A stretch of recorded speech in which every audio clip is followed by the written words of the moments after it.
ഓം ശാന്തി. ഇന്ന് ജീവിതത്തിലെ വിജയത്തെക്കുറിച്ച് ഒരുപാട് ചിന്തിക്കുകയും പല വഴികളിൽ നമ്മൾ യാത്ര ചെയ്യുമ്പോൾ ജീവിതത്തിൽ ഒരുപാട് വിജയം നേടി ലക്ഷ്യത്തിലെത്തിയ ശേഷം ജീവിതത്തിൻ്റെ അന്തിമ ദിനങ്ങളിൽ ഒരു മനുഷ്യൻ ചിന്തിച്ചു പോയേക്കാവുന്ന കുറച്ച് കാര്യങ്ങളെക്കുറിച്ച് നേരത്തെ നമ്മൾ അറിയേണ്ടിയിരിക്കുന്നു. അങ്ങനെയുള്ളതായിരിക്കുന്ന ഒരു ഉദാഹരണമാണ് ഇന്ന് ഞാൻ നിങ്ങൾക്ക് പറഞ്ഞു തരാൻ പോകുന്നത്. പലപ്പോഴും മനുഷ്യന്മാർ ഒരുപാട് ധനം സമ്പാദിക്കുന്നത് ജീവിതത്തിലെ നേട്ടമാണ് എന്ന് വിചാരിക്കുന്നവരുണ്ട്.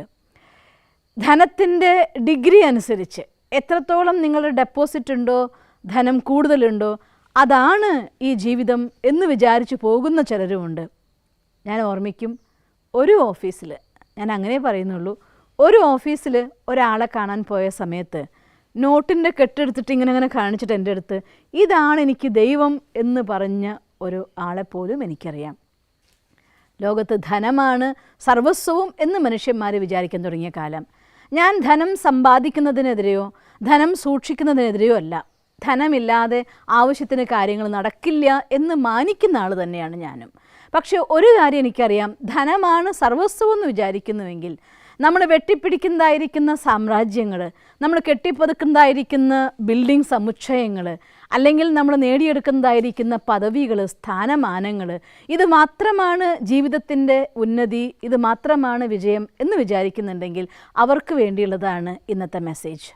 ഞാൻ ഓർത്തു പോവുകയാണ്, പണ്ട് ലോകം മുഴുവൻ തൻ്റെ കുടക്കീഴിൽ ഒതുക്കണം എന്ന് പറഞ്ഞുകൊണ്ട് ലോകത്തിൻ്റെ ചക്രവർത്തിയാകാൻ ഇറങ്ങി പുറപ്പെട്ടതായിരിക്കുന്ന ദ ഗ്രേറ്റ് അലക്സാണ്ടർ ഒരുപാട് രാജ്യങ്ങളെ കീഴ്പ്പെടുത്തിയ ശേഷം തൻ്റെ രാജ്യത്തേക്ക് തിരിച്ചു പോകാൻ ആഗ്രഹിച്ചിരുന്ന അലക്സാണ്ടർക്ക് സുഖമില്ലാതെയാവുകയും ഈവൻ തൻ്റെ വയസ്സായ അമ്മയെ കാണാൻ തനിക്ക് പോകാനാവില്ല എന്നുള്ളതായിട്ടുള്ള ബോധ്യം വന്നതായിരിക്കുന്ന സമയം തീരെ സുഖമില്ലാതായി. ആ സമയത്ത് തൻ്റെ മന്ത്രിമാരോട് പറയുകയാണ്, നിങ്ങൾ എനിക്ക് ശുശ്രൂഷയ്ക്ക് വേണ്ടതായിരിക്കുന്ന വൈദ്യനെ കണ്ടെത്തന്നെ വേണം. പക്ഷേ നിങ്ങൾ കണ്ടെത്തും മുന്നേ എൻ്റെ 3 ആഗ്രഹങ്ങളെ മുൻനിർത്തിയിട്ട് വേണം നിങ്ങളിത് കണ്ടെത്താൻ പറയുകയാണ്. അപ്പോൾ ഒരു സൈന്യാധിപനുണ്ട്, മന്ത്രിയുണ്ട്, എല്ലാവരും പറയും അങ്ങ് എന്ത് പറയുന്നു അതെല്ലാം തന്നെ നടപ്പിലാക്കപ്പെടും, അങ്ങ് പറഞ്ഞാലെന്ന് പറയുകയാണ്. അപ്പോൾ പറയും, എന്നെ ചികിത്സിക്കാൻ വരുന്ന വൈദ്യന് എൻ്റെ ഡെഡ് ബോഡീനെ അതിൻ്റെ അവസാന സ്ഥലം വരെ വലിച്ചെങ്കിലും കൊണ്ടുപോകാൻ കഴിവുള്ള ഒരാളായിരിക്കണം എന്നെ ചികിത്സിക്കാൻ വേണ്ടി വരുന്നത്. മറ്റൊന്ന്, എൻ്റെ ഡെഡ് ബോഡി എൻ്റെ കുഴിമാടം വരെ കൊണ്ടുപോകുമ്പോൾ, എൻ്റെ കല്ലറ വരെ കൊണ്ടുപോകുന്ന സമയത്ത് ആ വഴിയിൽ മുഴുവൻ ഞാൻ ഇതുവരെ സമ്പാദിച്ചതായിട്ടുള്ള സ്വർണ്ണങ്ങൾ, രത്നങ്ങൾ ഇതൊക്കെ വെതറിയിട്ട് അതിൻ്റെ മേലെ കൂടെ വേണം എന്നെ കൊണ്ടുപോകാനായിട്ട്. പിന്നെ എൻ്റെ 2 കൈകളും ശവമഞ്ചത്തിൽ നിന്ന് പുറത്തേക്കിട്ടിട്ട് വേണം നിങ്ങൾ എന്നെ മറവ് ചെയ്യാനാണ്. ഇത് കേട്ടു നിന്ന് എല്ലാവർക്കും വളരെ വിചിത്രമായി തോന്നിപ്പോയി. ഒരു വൈദ്യൻ അലക്സാണ്ടറുടെ ബോഡീനെ ആ ഒരു ശവം കല്ലറ വരെ കൊണ്ടുപോകാനായിട്ട് സാധിക്കുന്ന ഒരാൾ, സമ്പാദിച്ച ധനം മുഴുവൻ അദ്ദേഹത്തിൻ്റെ വഴിയിൽ വെതറണം, 2 കൈകളെ പുറത്തിട്ടിട്ട് വേണം ചെയ്യാൻ. എന്തായിരിക്കാം ഇതിൻ്റെ മെസ്സേജ്? ഇത് കണ്ടു നിന്ന് അദ്ദേഹത്തിൻ്റെ കൂട്ടത്തിലുള്ളതായിട്ടുള്ള സൈന്യാധിപന്മാരിൽ ഒരാൾ ചോദിക്കുകയാണ്, എന്തുകൊണ്ടാണ് അങ്ങ് ഞങ്ങൾക്ക് ഇങ്ങനെയെല്ലാം എന്തായിട്ടുള്ള ഗൈഡൻസ് തരുന്നത്? എന്താ ഇതിൻ്റെ പിന്നിലെ സീക്രട്ട് എന്ന് പറയുകയാണ്. അദ്ദേഹം ചിരിച്ചുകൊണ്ട് പറയും, മരണത്തിൽ നിന്ന് എന്നെ രക്ഷിക്കാനായിട്ട് ഒരു വൈദ്യനും സാധ്യമല്ല. അതുകൊണ്ട് അവരെത്ര തന്നെ പരിശ്രമിച്ചാലും എൻ്റെ അധികം സമയം കഴിയാതെ ഡെഡ് ബോഡി ആവുമെന്ന് ഉറപ്പാണ്. അതുകൊണ്ടാണ് ഞാൻ ആവശ്യപ്പെട്ടത് എൻ്റെ ഡെഡ് ബോഡീനെ കൊണ്ടുപോകാൻ വരുന്ന ആൾ എന്ന് വെച്ചാൽ അർത്ഥം, എനിക്ക് രക്ഷിക്കാൻ ആർക്കും ആവില്ല, നിങ്ങൾ ഏത് വൈദ്യനെ കൊണ്ടുവന്നാലും എന്നെ രക്ഷിക്കാനാവില്ല എന്നുള്ള മെസ്സേജ് ഞാൻ പറഞ്ഞതാണ്. രണ്ടാമത് ചോദിച്ചു, അങ്ങനെയാണെങ്കിൽ ആ അങ്ങ് സമ്പാദിച്ച ഖജനാവിലെ ധനം മുഴുവൻ ഇങ്ങനെ നിലത്ത് വെതറാൻ വേണ്ടി എന്തുകൊണ്ടാണ് അങ്ങ് പറഞ്ഞത്?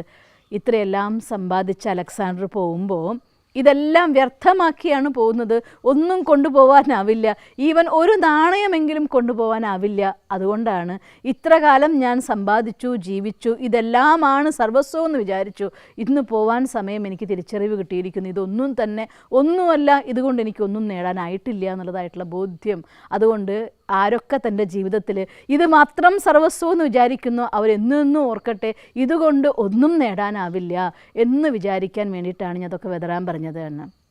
അപ്പോൾ ചോദിക്കും, പിന്നെ എന്തുകൊണ്ടാണ് കൈകൾ ശവമഞ്ചത്തിൽ നിന്ന് പുറത്തിടാനായിട്ട് ആവശ്യപ്പെട്ടത്? അപ്പോൾ ലോകത്തിനുള്ള എൻ്റെ ഏറ്റവും വലിയ മെസ്സേജ് അതുതന്നെയാണ്. ഈ ലോകം മുഴുവൻ കീഴടക്കി എന്ന് അവകാശപ്പെടുന്ന അലക്സാണ്ടർ കാലി കൈയായിട്ടാണ് ഇവിടെ നിന്ന് പോയത് എന്ന് ലോകത്തിനുള്ളതായിരിക്കുന്ന മെസ്സേജാണ് എൻ്റെ കൈകളെ ശവമഞ്ചത്തിൽ നിന്ന് പുറത്തിടാനായിട്ട് ആവശ്യപ്പെട്ടത് എന്ന്.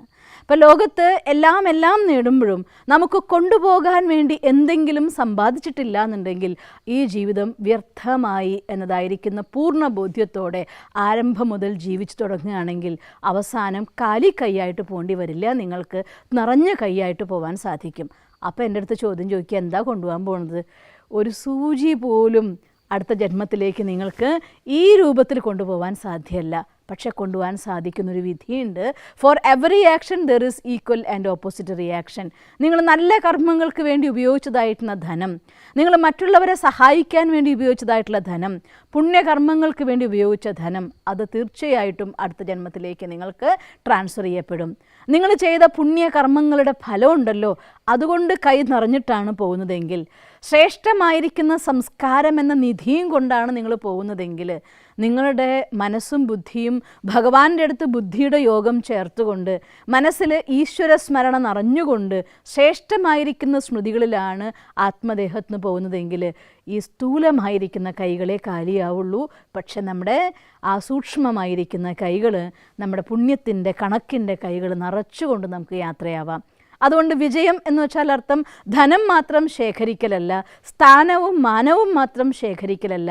ജീവിതം എന്ന് വെച്ചാൽ അർത്ഥം മുന്നോട്ടുള്ള ഓരോ യാത്രയും എന്ത് നമ്മൾ നേടുമ്പോഴും അത് പുണ്യത്തിൻ്റെ ആധാരത്തിലൂടെ മറ്റുള്ളവർക്ക് സുഖം കൊടുത്തുകൊണ്ട് giving and giving and giving നമ്മുടെ ജീവിതം ജീവിക്കാനുള്ളതായിട്ടുള്ള രീതി അതാണ്. ഇതാണ് സിക്കന്ദർ അഥവാ അലക്സാണ്ടർ ഗ്രേറ്റ് നമുക്ക് തന്നതായിട്ടുള്ള മെസ്സേജ്. അതുകൊണ്ട് ഒരിക്കൽ കൂടെ ഈ മെസ്സേജ് നിങ്ങളെ ഓർമ്മിപ്പിച്ചുകൊണ്ട് ഞാൻ നിർത്തട്ടെ. ഓം ശാന്തി.